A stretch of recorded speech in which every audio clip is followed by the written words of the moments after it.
বাইরের চিপস নয়, বাড়িতেই বানিয়ে ফেলুন মুচমুচে মশলাদার এই মাখানার রেসিপিটি, যা হবে আপনার ছোট্ট সোনার জন্য একটি নতুন স্ন্যাক্স আইটেম। নমস্কার, আপনাদের সবাইকে জানাই আমার চ্যানেলে স্বাগত। আসুন মাত্র কয়েকটি উপকরণ দিয়ে বানিয়ে ফেলি আজকের এই মাখানার রেসিপিটি। প্রথমে কড়াই গরম করে তাতে মাখানাটা ভেজে নেব। এই রেসিপিটি বানাতে বানাতে চলুন জেনে নিই এই ফক্সনাট বা মাখানার বাচ্চাদের জন্য কি বেনিফিট আছে। বাচ্চাদের জন্য মাখানা একটি খুব হেলদি খাবার, যা বাচ্চাদের প্রক্রিয়াজাত চিপস বা বিস্কুটের প্যাকেটের অন্যতম বিকল্প।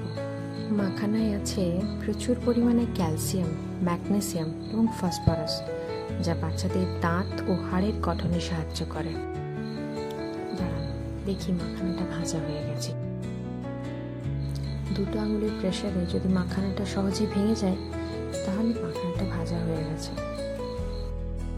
ভাঙলো না মানে মাখানাটা আর একটুখানি ভাজতে হবে। মাখানার মধ্যে রয়েছে অ্যান্টিঅক্সিডেন্ট, যা বিভিন্ন ওয়েদার চেঞ্জের সময় বাচ্চাদের সর্দি কাশির সমস্যা থেকে দূরে রাখে।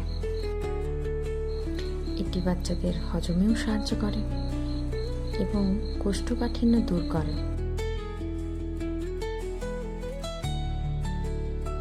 দেখুন কত সহজে মাখানাটা ভেঙে গেল, এর মানে মাখানাটা ভাজা কমপ্লিট হয়ে গেছে।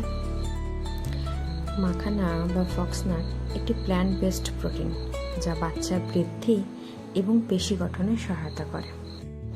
মাখানার মধ্যে আছে জটিল কার্বোহাইড্রেট বা কমপ্লেক্স কার্বোহাইড্রেট, যা বাচ্চার এনার্জিকে কম ক্ষয় করে, ফলে বাচ্চা সহজে ঝিমিয়ে পড়ে না, চটপটে থাকে সবসময়। মাখানাটা ঢেলে নিয়েছি, এবার কড়াইয়ের মধ্যে দিয়ে দেবো 1 টিস্পুন ঘি, দিয়ে দিচ্ছি 1/2 টিস্পুন হলুদ গুঁড়ো, 1/2 টিস্পুন আমচুর পাউডার,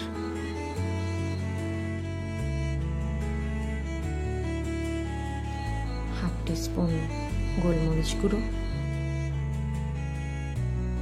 আমি এখানে টেস্টের জন্য ব্ল্যাক সল্ট ইউজ করব। বাচ্চার বয়স অনুযায়ী সল্ট এবং গোলমরিচটা ইউজ করবেন। মাখানায় ক্যালোরি ও ফ্যাট খুবই কম, কিন্তু প্রোটিন এবং ফাইবার প্রচুর পরিমাণে থাকে। এবার মাখানাটা দিয়ে দেব। এবার সবগুলো ভালোভাবে মিক্সড করব। মাখানা কিন্তু শুধু বাচ্চাদের জন্য নয়, যারা ডায়াবেটিক তাদের জন্য একটি খুব ভালো অপশন, কারণ এটা রক্তে শর্করার পরিমাণটাকে নিয়ন্ত্রণ করে। আবার যারা ডায়েট কন্ট্রোল করছে তাদের জন্য এটি খুব ভালো অপশন, কারণ এটার মধ্যে ক্যালোরি এবং ফ্যাটের পরিমাণটা খুব কম। আমি আমার ছোটো বাচ্চার জন্য সবসময় এই মাখানার রেসিপিটি বানিয়ে রাখি। আপনিও আপনার প্রি স্কুল বেবিকে বা স্কুলে যাওয়ার বাচ্চাদেরকেও টিফিনে এই মাখানাটা দিতে পারেন। মাখানাটা বানিয়ে 1 সপ্তাহের জন্য স্টোর করে রাখুন। এর বেশি রাখলে অনেক সময় এতে ময়েশ্চারের কারণে মাখানাটা আবার শক্ত হয়ে যায়।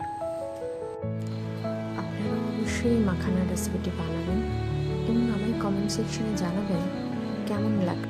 ভিডিওটিতে অবশ্যই লাইক, শেয়ার এবং কমেন্ট করুন এবং সাবস্ক্রাইব করে পাশে থাকুন। ধন্যবাদ।